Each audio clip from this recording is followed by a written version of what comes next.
Okay, so yung anak ng aking pusa, ayan, kakarating ko lang kasi dahil pag alis ko nga kanina, nag-chat itong anak ko ng bunso.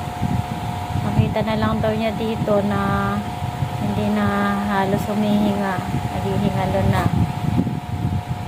Kanina lang, bumidede lang sa nanay yan eh.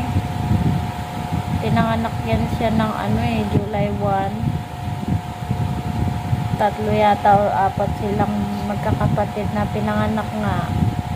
Dalawang natira, lalaki yung isa. So ito babae. Ito yung kamukhang-kamukha ng nanay. Ano siya? Kunti na lang yung hininga niya eh.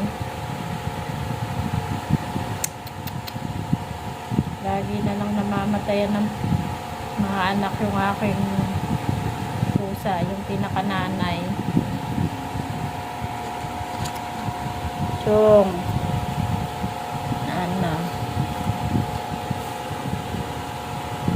Mana talaga oh. Kunting-kunti na lang hininga niya. Kunti-kunti na lang hininga niya eh. Bali, nag 1 month pa lang siya nung August 1. Ayan siya. Babae. Si Bella. Paalam na Bella. Wala eh. Bigla na lang na hindi ko alam din kung anong dahilan kung bakit bigla na lang na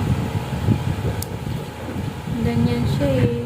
Kaya pala kanina, pagligo ko, nakita ko siya sa may pinto ng CR, natutulog. Alam ko tulog lang siya.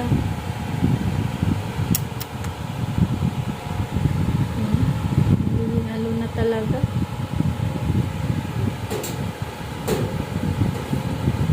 Wala na.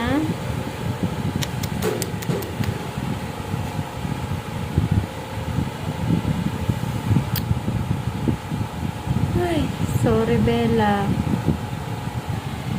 May hinga pa siya ng konti eh, oh. Bella. Bella. Ayan oh. Gising ikaw. Ano? Naglaway na eh. Nabas na yung dila niya eh.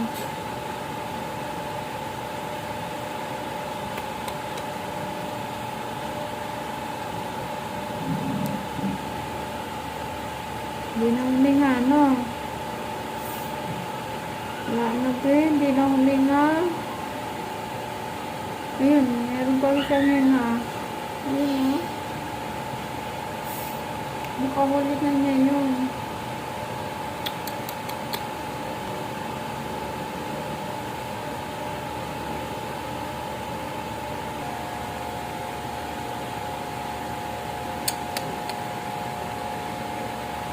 Ano pa siya, oh? Laban ka, Bella. Laban. Wala na kaping Bella.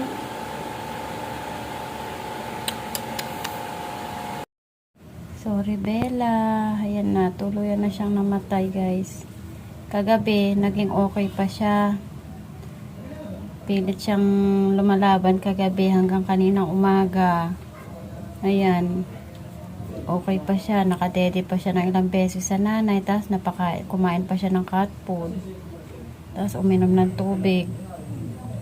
Tapos kaninang hapon na naman, sabi ng anak ko, dahil nakatulog nga ako, naghihingalo na naman. Ayan, tuluyan na nga siyang namatay. Wala, talaga mahina yung katawan niya. Hindi alam kung sa sobrang init ba ng panahon. Rest in peace, Bella. Hindi ko na videohan kanina. Yan, lakas niyang kumain ng cat food kanina eh. Silang lahat. Wala si Bella, lalapit na dyan. So, ayoko sana siyang itapon sa creek. Gusto ko sanang ibaon sa lupa. Kaya lang wala naman lupa dito sa amin. Tapon na lang sa creek. Wala akong ibang paglilibingan sa kanya eh. Sorry Bella, ginawa ko naman lahat kagabi. Una na ako natulog. Ayan. Rest in peace, Bella. 1 month lang siya nung August 1. Ayan, August, ano pa lang tayo ngayon, 23.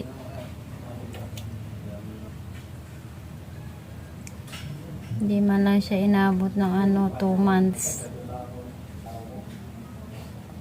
Bye-bye.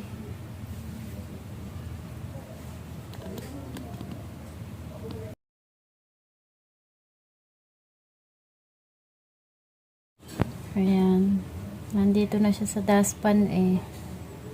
So, itatapon na lang siya sa creek. No choice ako. Kahit masakit sa loob ko na itapon sa creek.